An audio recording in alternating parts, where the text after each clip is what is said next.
Robinho, condenado por estupro na Itália, vai cumprir pena no Brasil. A justiça espanhola decide que aqueles que têm 1 milhão de euros podem estuprar e aguardar a sentença em liberdade. Separa o teu cafezinho, que está começando mais um Expresso com a Manu.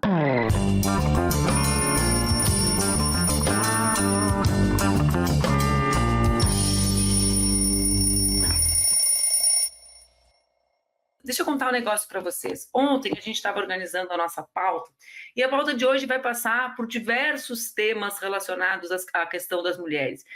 Quando a gente fechava a pauta ontem de noite, né, nós vimos que durante o dia teve avanços da investigação do caso Marielle Franco, nós tivemos a notícia da formação de maioria do STJ com relação ao caso do Robinho, tivemos a notícia de que Daniel Alves vai pedir 1 milhão de euros para o pai do Neymar, né, dizem que será para o pai do Neymar, mas que de qualquer forma ele, a partir do pagamento de 1 milhão de euros, vai cumprir a sua pena em liberdade. Teve também a notícia de que aquela atriz Clara Castanho recebeu uma indenização de R$ 200 mil pelo hospital ter vazado. Vocês se recordam desse episódio? Ter vazado os detalhes do seu parto, da criança que ela deu para adoção após ter sido estuprada, né? E o vazamento de todas aquelas informações. E eu comentava no nosso grupo, na nossa reunião virtual de pauta, que todos esses fatos, no fundo, são sobre a mesma coisa. São sobre a violência contra as mulheres no ambiente público, com o violento que é ser e viver como mulher no ambiente público. O violento que pode ser sair às ruas e ser violentada sexualmente, o violento que pode ser estuprada e depois de ser estuprada decidir gerar a vida e garantir que essa criança seja protegida a partir da adoção, como fez Clara Castanho, a violência que é fazer política no Brasil, e eu me lembrei da minha amiga Talíria, que entrou com pedido de punição ao parlamentar que disse que Marielle tinha acabado no dia que rememoramos a execução de Marielle Franco. Então, no fundo, são temas muito diferentes, aparentemente, né? A decisão do STJ, a Clara Castanho, a forma como as mulheres enfrentam a violência no plenário, a execução de Marielle, mas, no fundo, tudo é sobre o fato de que nós vivemos numa sociedade que segue tratando as mulheres como cidadãs de segunda categoria, que segue percebendo os corpos das mulheres como os corpos aptos a serem violados, a serem violentados, que segue percebendo as decisões das mulheres como decisões passíveis de vigilância, de punição, que segue violentando. É muito perigoso ser mulher no Brasil e no mundo. É muito perigoso ser um corpo de segunda categoria, como nos percebem no Brasil e no mundo. E o programa de hoje, direta ou indiretamente, será sobre isso. Hoje a gente vai começar falando do fato do Superior Tribunal de Justiça, o STJ, ter decidido por 9 votos a 2 que o ex-jogador Robinho deva sim cumprir a pena por estupro no Brasil e que a pena vai ser cumprida de forma imediata. Robinho já havia sido condenado a 9 anos de prisão por estupro lá na Itália. E ontem o STJ atendeu ao pedido da justiça italiana para que, afinal de contas, ele cumpra a pena, mesmo que no Brasil. Por que esse debate sobre cumprir a pena no Brasil, gente? Porque a Constituição brasileira impede a extradição de brasileiros natos para cumprimento de penas no exterior. Robinho, que fugiu para o Brasil, né? Por isso, né, a justiça italiana fez um requerimento para que ele cumpra a pena aqui. O STJ não fez um julgamento sobre a acusação contra o ex-jogador, ou seja, não revisitou o caso, não avaliou os fatos e as provas. A decisão de ontem foi apenas sobre o fato dele cumprir ou não cumprir pena aqui no Brasil. Bom, votaram a favor do cumprimento da pena o relator, ministro Francisco Falcão, e outros 8 ministros. O relator defendeu a transferência de pena para o Brasil para que não haja impunidade em função da nacionalidade do indivíduo. Para o ministro o ministro Raul Araújo, que votou no sentido contrário, disse que o fato de Robinho ser brasileiro nato impede que ele cumpra prisão no Brasil por condenação na Itália. Araújo diz que não podemos, aspas, né, me parece, cogitar esta homologação para efetivar a execução da pena estrangeira no Brasil. Por quê? Porque trata-se de brasileiro nato. Ou seja, na concepção do ministro Araújo, se alguém cometer qualquer tipo de crime no Brasil, no exterior, e fugir para o Brasil, sendo brasileiro nato, aqui está protegido da punição, qualquer que seja o crime, eu repito, né, por ser brasileiro nato. O fato de ser brasileiro provocaria, portanto, uma imunidade ao crime de estupro em outras terras. Imaginem se a moda pega. Se a moda pega o que ia dar de turismo para a violência sexual contra as mulheres, vocês lembram do Mamãe Falei na Ucrânia? Pois é, imaginem se a moda, se a concepção do ministro Araújo pega. Os outros envolvidos no crime deixaram a Itália durante as investigações e não foram encontrados pelas autoridades para serem notificados para participarem da audiência preliminar, em março de 2016. O juiz decidiu, então, reparar os casos individualmente. Em 2014, há uma década, Robinho admitiu que teve relações com a vítima e negou qualquer tipo de violência sexual. Ele foi condenado em 3 instâncias da justiça italiana pelo estupro em grupo e acertou o retorno aos Santos logo em seguida, como um prêmio. Em 2020, o contrato foi suspenso após a pressão da torcida e da imprensa. O Ministério da Justiça da Itália enviou o pedido de extradição de Robinho, que foi negado pelo governo. Por quê? Aí sim, porque o Brasil prevê a não extradição de seus cidadãos naturais. Como eu já disse, já expliquei para vocês. Na sequência, então, os italianos, a justiça italiana acionou o STJ. A defesa de Robinho afirmou que vai recorrer ao próprio STJ, ou seja, vai cumprir os seus direitos constitucionais, mas o que na prática vai significar apenas dar uma esperneadinha. Os advogados do jogador disseram ainda que vão pedir para que ele aguarde a resposta ao recurso em liberdade. A execução da prisão imediata caberá às autoridades do Santos, onde Robinho está. No último domingo, Robinho deu uma entrevista à TV Record, afirmando que não cometeu estupro em 2013 e que tem provas disso. Robinho não apresentou evidências, mas a gente trouxe aqui áudios dele para ajudar a refrescar a memória, caso vocês ou ele próprio já tenham esquecido. Eu aviso as pessoas mais sensíveis que esse vídeo tem um conteúdo que pode gerar gatilho, sobretudo as mulheres que estão assistindo. Vamos ver o vídeo, Lai?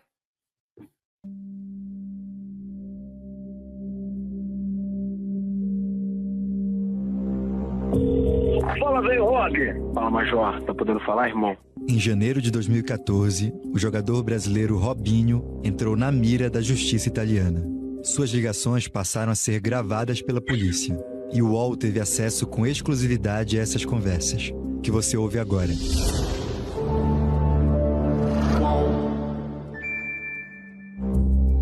Chateadíssimo, Major. O que aconteceu, Major? Robinho e outros 5 amigos foram acusados de estuprar uma mulher da Albânia. O crime aconteceu numa boate em Milão, 1 ano antes desses grampos, que somam mais de 10 horas de conversa.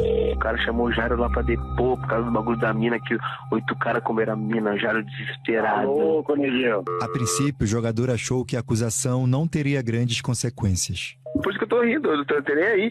A mina tava extremamente embriagada, não sabe nem quem eu sou. Mas quando os amigos foram chamados a depor, o Robinho começou a pensar numa estratégia de defesa. Mesmo se eles me chamarem pra alguma coisa, não tem problema nenhum. Eu vou lá, vou falar, primeiro, o bagulho faz há 1 ano. Segundo, não tô querendo essa menina. 4 dos amigos do Robinho que estavam presentes na noite do crime voltaram pro Brasil. Mesmo à distância, o grupo manteve as especulações nas conversas que foram usadas como prova no julgamento anos depois. Alexandre Neguinho, vou ser sincero, alguém gozou dentro, a menina tá grávida, eu tô com medo de, se não sair na imprensa, tá ótimo, tá ligado? Amigos de Robinho pega a mina força na Itália, olha que fase.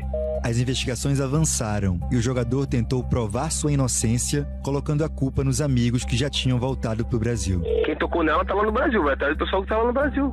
Lá no Brasil. Pau no cu deles que comeram a mina. Se foda, você não comeu, eu não comi, pau no cu dos caras. Ele também foi mudando as versões dele pra história. Que eu transei, a possibilidade é zero. Isso aí não vai dar em porra nenhuma. Vou falar a verdade e entregar na mão de Deus. Porque fiz porra nenhuma. Mas peraí, eu vi que você pôs o pau na boca dela. Isso aí não é transar. Isso aí não é transar. As conversas grampeadas revelaram, na voz dos principais envolvidos, detalhes do que eles fizeram com a mulher albanesa. Comi a mina, ela fez espeto e depois saí fora. Os caras continuaram lá. A câmera não ia filmar eu comer a mina, mas a mina chupou meu pau nem o teu. Porque senão eu fudi todo mundo. Que a mina chupou o teu, chupou o meu. A investigação condenou Robinho e o amigo Ricardo Falco a 9 anos de prisão. Em junho de 2023, Obrigada. eles esperam a justiça brasileira decidir se eles vão cumprir a pena. Obrigada, Laila. Enquanto isso, mostrando que não é uma exceção o episódio de Robinho, na Espanha, o Tribunal de Barcelona concedeu liberdade provisória a Daniel Alves, condenado por estupro no mês passado, sob fiança de 1 milhão de euros. A justiça espanhola aceitou o pedido da defesa de Daniel Alves para que o ex-jogador aguarde em liberdade a sentença definitiva. Em fevereiro, como a gente sabe, né? Em fevereiro, Daniel Alves foi condenado a 4 anos e meio de prisão pelo crime de agressão sexual após estuprar uma mulher em uma boate em Barcelona. Na condenação por estupro, em fevereiro, a justiça havia determinado prisão sem fiança para Daniel Alves. Na sentença dessa quarta, 2 dos 3 juízes da audiência de Barcelona entenderam que não há mais risco de fuga nem de repetição do crime, como alegou a defesa, e por isso aceitaram conceder a liberdade provisória. A sentença determinou que, caso pague a fiança e deixe a prisão, Daniel Alves é obrigado a manter uma distância de pelo menos 1 quilômetro da residência da vítima e etc. Né? Não pode tentar se comunicar, etc. De acordo com o jornal espanhol La Vanguardia, Daniel Alves vai recorrer ao pai do Neymar. Novidade, né, gente? Já foi o pai do Neymar que ajudou na última etapa. Segundo o jornal catalão, é o periódico, lembrando que 1 milhão de euros é algo em torno, um pouco mais de 5 milhões de reais, quase 6 milhões de reais. Pessoas ligadas a Daniel Alves afirmaram que a defesa não esperava uma cifra tão alta para a fiança. Por essa razão, os advogados estariam recorrendo a familiares e amigos, e o pai do Neymar teria sido um dos contratados, isso porque ele já havia cedido 150 mil euros de indenização à vítima, que resultaram na diminuição da pena em primeira instância. A advogada da vítima, por sua vez, se disse surpresa e indignada com a decisão da justiça de colocar o ex-jogador em liberdade condicional. É algo impressionante. Vejam bem, poderia ser uma medida de ressociabilização? Poderia. Não é. Né? Não é, é um pagamento. Quem tem dinheiro pode pagar e se livrar de qualquer tipo de responsabilidade sobre os crimes que cometem contra mulheres em específico, né, gente? Porque crimes de outras naturezas não são mitigados tão facilmente nos tribunais espanhóis. Além disso, ontem, quarta-feira, Chiquinho Brazão, que nós comentamos aqui com vocês, sobre as especulações de ser o deputado Chiquinho Brazão ser a pessoa com foro que fez com que o caso Marielle Franco subisse ao Supremo, lembram disso? Quem é a pessoa? Quem é a pessoa? Bom, era Chiquinho Brazão, deputado federal da União Brasil, irmão de Domingos Brazão, conselheiro do Tribunal de Contas, disse ontem que estava assim, muito consternado com as especulações e que topava, né, estava à disposição total da justiça. Bom, de acordo com o teor da delação de Rony Lessa, o ex-PM contou que foi a uma reunião a sós com os 2 mandantes do assassinato de Marielle, onde ouviu de ambos o interesse em contratá-la para matar a vereadora. Rony Lessa revelou detalhes do local, da duração desse encontro, do teor de toda a conversa, e na saída disse que se despediu dos 2 com um aperto de mãos. Cerca de 3 semanas após esse primeiro encontro, ele botou em prática o atentado fatal. Algum tempo depois da morte de Marielle, diante da enorme comoção que o caso causou, ficou estranho de falar, Rony Lessa disse que esteve mais uma vez pessoalmente com os mandantes do homicídio. Ele afirmou aos contratantes que estava muito preocupado com a pressão da sociedade para identificar e prender os assassinos. E ouviu dos mandantes, dos que especula-se sejam os brasão, ouviu para ficar tranquilo, pois a investigação que estava em curso na época não ia dar em nada, sugerindo que os mandantes do crime tinham acesso privilegiado a pessoas que investigavam a execução de Marielle Franco. Bom, o caso de Marielle avança para finalmente, né, para os esclarecimentos. Acho que nós teremos cenas do próximo capítulo, né, nas próximas semanas. Fico feliz, sobretudo, por Dona Marinette. Acho que uma mãe que enterra uma filha que foi executada de forma violenta, como todas as mães que enterram os filhos de forma violenta, né, como a mãe da Cláudia, que foi executada pelos policiais, tem o direito, ou deveriam ter o direito, de acessar a justiça. Eu quero chamar para conversar comigo a minha queridíssima Amara Moira. Vem aqui, Amara, vem conversar. Olá, mulher, tudo bem? Como é que você está? Eu tô bem, tô. Feliz de estar aqui contigo novamente, toda quinta-feira. Até acostumei já a acordar cedo para se encontrar. Começou com aquela cara, assim, nossa, esse horário mesmo? Mas melhorou o horário, né? Antigamente era mais cedo. Era mais cedo. Para mim, continua bem cedo. Agora são 7h20. Eu até vou te contar que eu preferia quando era 6 aqui, mas tudo bem. O horário. Me diz uma coisa, esse futebol brasileiro, vê bem, né? Assim, tem vários debates para fazer sobre isso. Eu estou vendo aqui alguns comentários. Um dos debates que as pessoas falam é sobre o punitivismo.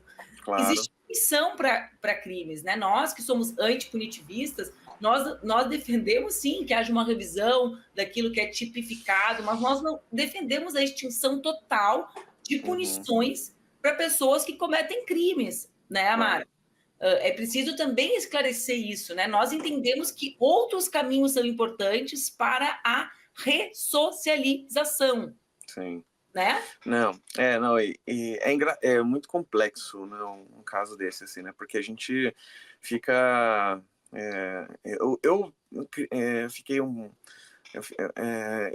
em alguma medida, né, eu estou vendo aqui o comentário do César Santos falando que a gente está criando essa expectativa de que o tribunal seja a solução, e eu concordo com o que ele está dizendo, né, porque eu lembro que quando o Daniel Alves foi condenado na Espanha, falou: olha só, a justiça espanhola funciona diferente da brasileira, então a gente deveria se espelhar lá, e o que a gente está vendo agora é isso, né? Então, mediante um pagamento de uma indenização prévia, a pena foi cortada pela metade, né? Eu vi até algumas matérias dizendo que a vítima sequer aceitou esse valor, né? Mas o tribunal aceitou. Então, o tribunal espanhol aceita, e agora uma fiança de R$1 milhão faz com que a liberdade provisória seja concedida. Então, a gente criar expectativas de que o tribunal, né, a justiça, seja a resposta para crimes de violência contra a mulher é algo muito complicado, né? E aí eu fico... Olha só, o advogado da vítima do Robinho, ele deu uma declaração que o UOL é em exclusiva para o UOL, né? E eu quero trazer aqui um dos pontos que ele trouxe. Ele fala o seguinte: um último apontamento meu. Para todas as vítimas de violência, e nesse caso para todas as mulheres, elas devem ter confiança no sistema, na justiça, e fazer a denúncia, porque sem denúncias não há processos, e sem processos não há culpados. Tipo assim, é tudo muito absurdo, assim, porque o Robinho só está sendo condenado no Brasil porque o UOL teve acesso aos áudios e soltou esses áudios que você mostrou, porque senão a justiça brasileira estaria assim, ó... Esse caso não me interessa, só que a comoção que causa aqueles áudios, a forma como ele se refere à vítima, aquilo tudo faz com que se transforme a reação do judiciário brasileiro. Então é mais uma pressão social, vai pegar mal se a gente não fizer nada, do que de fato vamos fazer justiça. E aí, Amara, tem um debate que é o debate sobre o dinheiro. Por quê? Tudo bem, vamos para a lógica antipunitivista, né? O sentido de qualquer medida de enfrentamento aos crimes de natureza sexual contra as mulheres não pode ser financeiro, porque o que acontece aqui é o quê? Pagou, estuprou, liberou. Não é Daniel Alves, vai fazer que tipo de medida? E as restrições impostas a Daniel Alves, elas são patéticas, por quê? Porque o tipo de estupro que ele cometeu não é o de violência a uma mulher conhecida, né? É um tipo específico que acontece na noite, que é similar ao do Robinho. E ambos, assim como o Cuca, né, têm em comum algo que é muito relevante, e que é o fato de serem figuras públicas, de serem ídolos, de serem homens jovens ídolos. O Cuca ainda não era quando ele cometeu o estupro em que não, participou. Mas agora, né, com a repercussão, né? Sim, e os dois são dois jovens ídolos, né? Então, a mensagem é: quando se é famoso e se tem dinheiro, pode estuprar. A mensagem não é vamos punir o crime de violência sexual com educação para que não tratem as mulheres como objeto. Então, é também preciso olhar, né? Sim, nós temos uma concepção antipunitivista? Temos, mas não me digam que é o dinheiro que vai mitigar e que vai enfrentar uma cultura, né, de estuprar e violentar corpos de mulheres. Sim, então, mas volta na questão da justiça, né?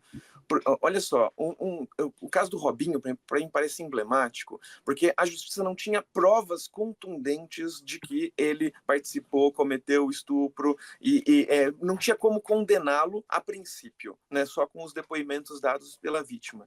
E aí, no entanto, com as declarações da vítima, autorizaram a escuta policial, né, o grampeamento das conversas do Robinho. E com essas conversas conseguiram as provas contundentes contra ele, né? Mas eu fico me perguntando quantas vezes a justiça chega a essa conclusão de que merece fazer uma escuta nos acusados. E quantas vezes não? Então, você está falando que o caso se pagou, pode, mas eu acho que nem quem paga está sendo punido por isso. Então, não é mais do que quem tem dinheiro para pagar, com certeza vai ter sua pena ou aliviada ou até cancelada, né? Mas mesmo quem não paga também, muitas vezes, vai ter o benefício da dúvida a seu favor, né? Porque a justiça, para provar um estupro diante dessa justiça patriarcal, é muito complicado, né? Então, como é que você constrói, como é que você traz essas provas? Eu lembro do Nelson Hungria, que foi citado pelo Juca Kfouri quando na condena, ele escreveu recentemente sobre a condenação do Daniel Alves, sobre o Robinho,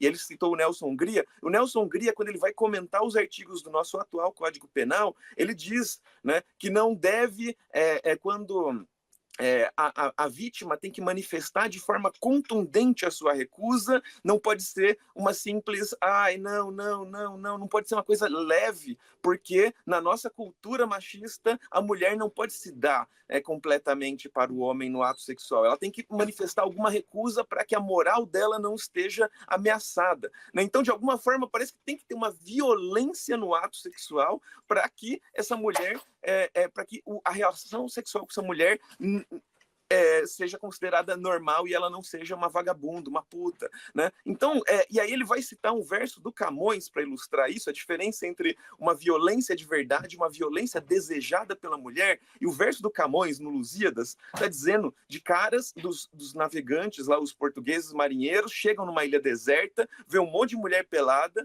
essas mulheres foram previamente apaixonadas pelos portugueses por Cupido, que soltou umas flechinhas para deixá-las apaixonadas previamente. Eles não sabiam disso. E elas foram orientadas a fingirem não querer, porque se elas quisessem, aí elas iam ser taxadas de vagabundas e os portugueses não iam querê-las. Então elas fogem e elas são caçadas com cães de caça por homens que não sabem que elas estão apaixonadas por eles. Eles precisam acreditar que elas não estão apaixonadas. E esse verso vai ser usado pelo Nelson Hungria para explicar o que é uma violência desejada pela mulher. Então tudo é muito errado, sabe? Por isso que não dá para criar expectativas de que o tribunal, a justiça, seja um espaço de solução. E eu não acredito que a condenação ou não condenação vai impactar qualquer coisa na vida de mulheres na nossa sociedade. Não sei. Né, Amara? Uma das provas concretas do que tu está dizendo é justamente o fato de o protocolo de enfrentamento à violência contra as mulheres ser a afirmação de que quando mulheres dizem não, elas de fato estão dizendo não. Por quê? Porque se é verdade que a justiça constrói o seu referencial de forma racista, também é verdade, César, que está fazendo um debate super intenso e bom conosco nos comentários, também é verdade que ela é estruturada para sustentar ao patriarcado. Então, claro. Atenção, né? Ignorar essa dimensão do judiciário. Vejam, a gente reafirma em protocolos de que quando mulheres dizem não, elas estão de fato dizendo não, ou seja, que a palavra delas tem validade. Por quê? Porque a justiça legitima essa ideia de que mulheres não dispõem sobre o seu corpo, que fazem charme sobre o seu corpo, que no final estão sempre sedentas por sexo, mas claro. Que são socialmente educadas para resistir. Tanto é que, em diversos países, o movimento de mulheres luta para a reafirmação da ideia de que apenas o sim é sim. Sim. Entende? Por quê? Justamente para dizer, para nós rompermos essa cultura que coloca em xeque a palavra da mulher. Então, ela te disse sim. Se ela não te disse sim, meu amigo, não vale. Entendeu? Apenas há uma luta, né? Há uma luta para que mulheres sejam reconhecidas como cidadãs de direito. E no final, Amara, isso tem muito a ver com o futebol brasileiro, né? O futebol como... É por isso que eu fico pensando, no final das contas, todos os casos, me vem sempre o goleiro Bruno à mente, sabe? Claro. Me vem sempre o goleiro Bruno, me vem sempre o desaparecimento do corpo da mãe do filho dele, né? Me vem sempre a ideia de que é ali um espaço, o mais nobre espaço da socialização masculina. É nesse sentido que me vem o futebol brasileiro como elemento fundante do que é a masculinidade brasileira. A gente pode dizer isso, né? O que socializa meninos na escola? Não é o futebol? Sim. Né? O que faz ser visto socialmente como mais ou menos menino no ambiente escolar, Amar? Os que jogam e os que não jogam, não é? Então tem ali um ambiente, pode ser que seja menos hoje, mas é. E esse ambiente é um ambiente no qual a violência sexual, a violência patrimonial, a gente viu outro caso de um outro atleta de outra modalidade esportiva essa semana, e mesmo a violência que chega na morte, na ocultação de cadáver, tudo isso, né? Tudo isso tá ali também, né? Como símbolo do que é essa socialização masculina no Brasil, né? Sim. Não, acho que tem muitas... O futebol e por isso que eu acho, inclusive, que a gente tem que disputar o futebol. Às vezes me perguntam assim, por que você está gastando seu tempo no futebol? Porque esse é um espaço fundamental de reprodução de toda essa lógica patriarcal, racista, LGBTfóbica. Se a gente abre mão desse espaço, a gente permite que ele continue sendo um espaço formador, né, dessas mentalidades. Um espaço que ensina, que legitima, que reproduz, que perpetua essas práticas na nossa sociedade. Então a gente tem que estar lá, né? Eu estou achando o máximo que mulheres estão hackeando o futebol masculino, inclusive. Estão como árbitras, estão como bandeirinhas, estão como comentaristas, como jornalistas, como narradoras. Então a gente está chegando nesse espaço. Eu quero ver o momento em que a gente vai ser técnicas também. Uma técnica do futebol masculino, né? Mandando ali homens aprendendo a obedecer uma autoridade de uma mulher, a vê-la como uma referência,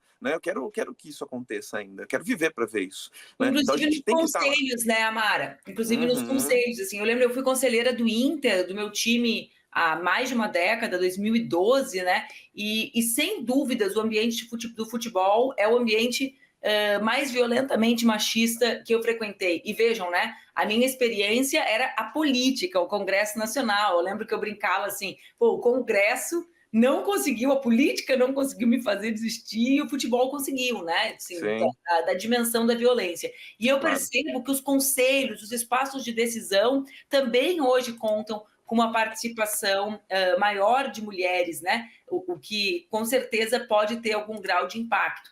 Mas, assim, eu estava acompanhando aqui o debate do César, e o César pergunta, o encarceramento vai resolver a pergunta concreta eu quero ler, o encarceramento vai resolver o patriarcado? Não, mas o que o patriarcado nos diz é que ele não tem disposição, César, de mitigar a violência contra as mulheres de qualquer maneira que não seja comprando, ou seja, os mais pobres, se o debate é classe e raça, né, os mais pobres vão ser responsabilizados pelos crimes que o patriarcado que opera esse sistema dispor que devem continuar cumprindo, e os mais ricos, né, vão continuar fazendo aquilo que quiserem, porque o que nos diz o Tribunal Espanhol não é que ele é antipunitivista. Não é essa a lógica do Tribunal Espanhol, César, pelo amor de Deus. O que ele nos diz é: rico pode, a classe social imperando, rico estupra, né? Ele não nos diz, gente, vamos pegar o Daniel Alves e fazer com que ele converse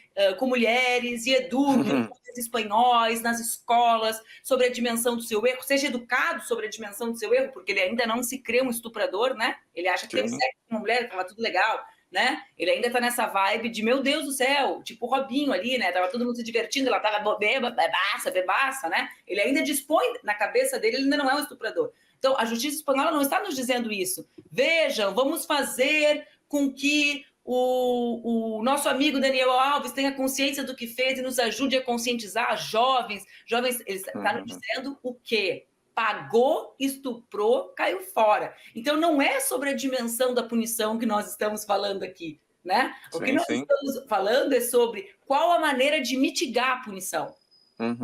E é com dinheiro. Não é enfrentamento à cultura, à violência sexual. Sim. Tem um outro, você mencionou a entrevista do Robinho, né, no Domingo Espetacular, agora no último domingo, e nossa, punk assistir aquilo ali, né? E punk sobretudo, né? Porque um dos argumentos, e eu me lembrei na hora da Virginie Despentes, a Teoria King Kong, que é um livro fundamental para a minha formação, assim, pensamento sobre questões de violência, questões... e aí, uma das coisas que ela vai dizer lá é que a sobrevivência da vítima é uma prova contra a sua inocência, né? Então, se você passou por um estupro e você sobreviveu, você já está mais ou menos condenada, né? Você já vai ser vista como culpada, né? Porque o que se espera de uma vítima de verdade dentro dessa lógica patriarcal é que você lute até morrer, né? Se você realmente não deseja aquela violência sexual, aquele estupro. Então, sobreviver é uma prova contra a vítima, é o que o Robinho disse, né? Praticamente na entrevista inteira. Não, ela não estava tão bêbada assim, embora, né, nos áudios ele diga que ela estava bebaça, que ela não vai lembrar de nada. Não, ela lembra do meu carro, lembra da roupa que eu estava vestindo, então ela não estava tão bêbada. Então, ou seja, é muito louco, assim. Então, se ela não estava tão bêbada, ela consentiu, né? Mas, ao mesmo tempo, em outros momentos, ele vai dizer, quando não está sendo observado, ele vai dizer que não, ela estava bebaça. Mais ainda, né? Ah, não, eu não comi, então eu não tenho nada a ver com isso. Quem comeu está no Brasil e já voltou, não vai ter problemas com a justiça italiana. Que foi o que aconteceu? Como é que o advogado da vítima diz para a gente confiar no sistema, sendo que dos 6 denunciados pela vítima, só o Robinho e o Ricardo Falco foram condenados, os outros não foram encontrados pela justiça, então... E aí percebe que não é uma questão de dinheiro só. Eles não foram encontrados. Como é que a gente vai confiar numa justiça, querer acreditar que a justiça é a resposta? Ah, não encontrou, então deixa para lá, né? E aí, então, isso tudo me parece que vai fazendo... A gente não pode, não é essa a resposta, né? Parece que querer que essas pessoas sejam condenadas, levadas para prisão, parece que assim, é um negócio de representatividade, assim, né? Igual a gente elege uma figura do nosso grupo, né, para o Congresso, então as coisas estão melhorando, mas não sei, isso às vezes parece que maquia, né? Porque aí o sistema vai olhar para isso e fala, não, olha só, já condenamos um rico, então agora está tudo bem, a justiça agora é feminista, e não me parece o caso. Joguei um monte de coisa para você, desculpa. Mas... Não, eu fico pensando, né, na dimensão da questão de gênero, mesmo nas violências que nós enfrentamos no Brasil, sabe? Eu me lembro, né, dos avanços do caso de investigação da Marielle, né, de um outro episódio que nós nem comentamos, né, mas que foi do desfecho, digamos assim, do caso da Clara Castanho, que foi um caso violentíssimo de uma mulher que foi vítima de violência sexual e depois foi feita vítima do hospital em que teve o parto da criança que foi fruto daquela violência. Quer dizer, né, então é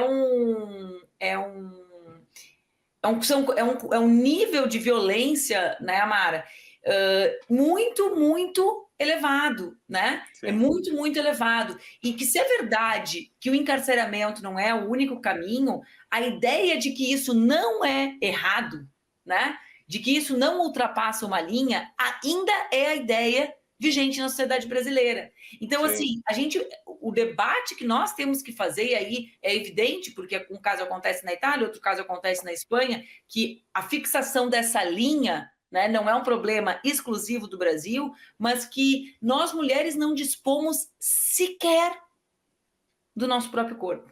Claro. Não existe, né? Assim como nós, o espaço, né, da casa, que é o espaço seguro, né? Para os homens, as pessoas dizem assim, eu vou para casa, eu vou ficar seguro, claro. Né? Não é espaço seguro para mulheres e para meninas, né? É o espaço em que mulheres e meninas são vítimas de violência doméstica e sexual.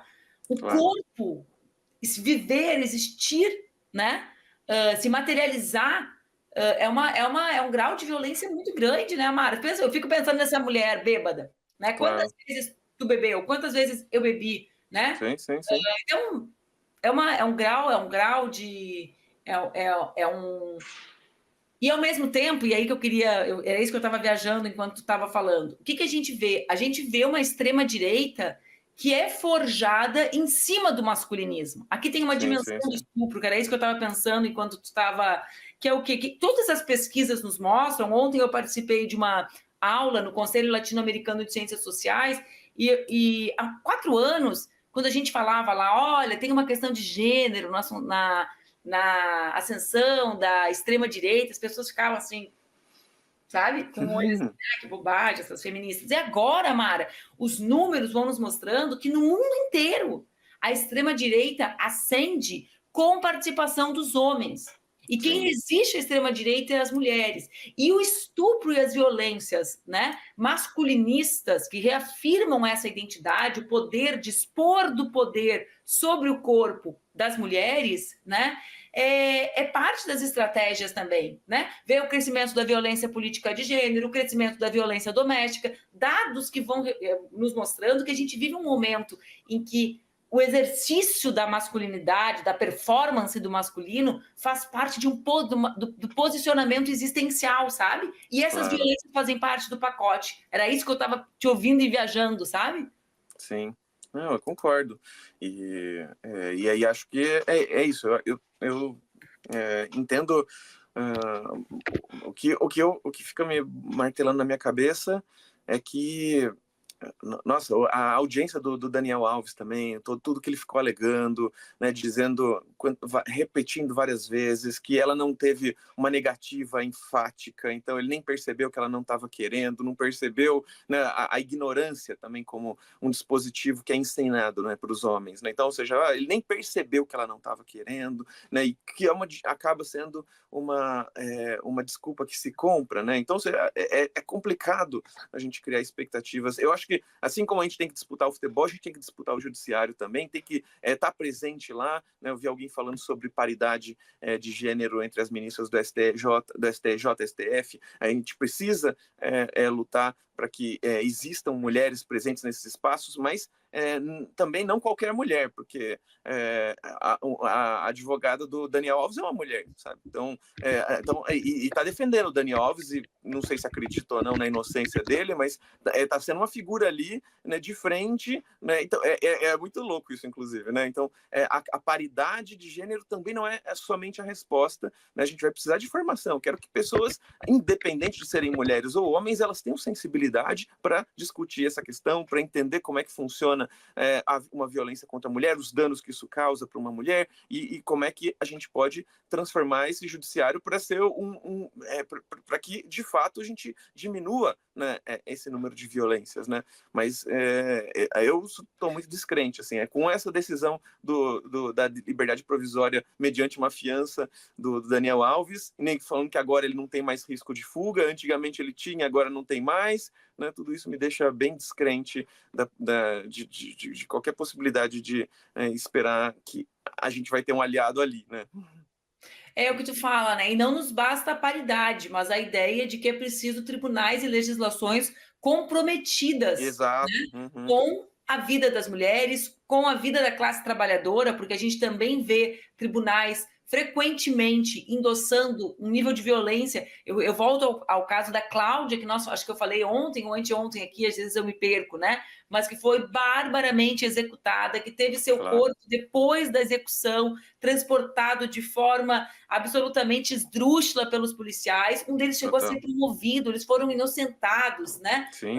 A magistrada, se eu não me equivoco, era uma magistrada, disse que não havia intenção de matar. Então, é preciso que a gente fale sobre isso, é preciso que a gente debata, assim, né? As decisões, a maneira como o judiciário reforça, é uma instituição que reforça, né, os valores e as práticas violentas da sociedade que nós vivemos, né, Amara? Total. Não, eu espero que com todo esse clamor público, mais do que as pessoas não quero, agora não vou mais estuprar porque olha só, o tribunal está punindo até gente rica, né, que mais ou menos, né? Eu espero que a gente promova o debate, promova uma conscientização, né, sobre questões de gênero, né, sobre o consentimento que não é simplesmente não dizer não, né, que é a coisa mais complexa do que isso. Eu quero que as pessoas tenham um pouco mais de... que a gente consiga avançar nessa pauta de forma coletiva, social, que a gente consiga trazer esse debate para mais espaços, né, que homens se sensibilizem por esse debate, se comprometam também em se informar a respeito disso, né? Então eu espero que esse clamor resulte em melhoras em função disso, da gente conseguir disputar a opinião pública, disputar a sociedade, não pela sensação, vai ser encarcerado e melhorou, não vai melhorar nada se ele for encarcerado ou se não for encarcerado. Eu quero que a gente se transforme de outras maneiras, né? Beleza, Mara, beleza.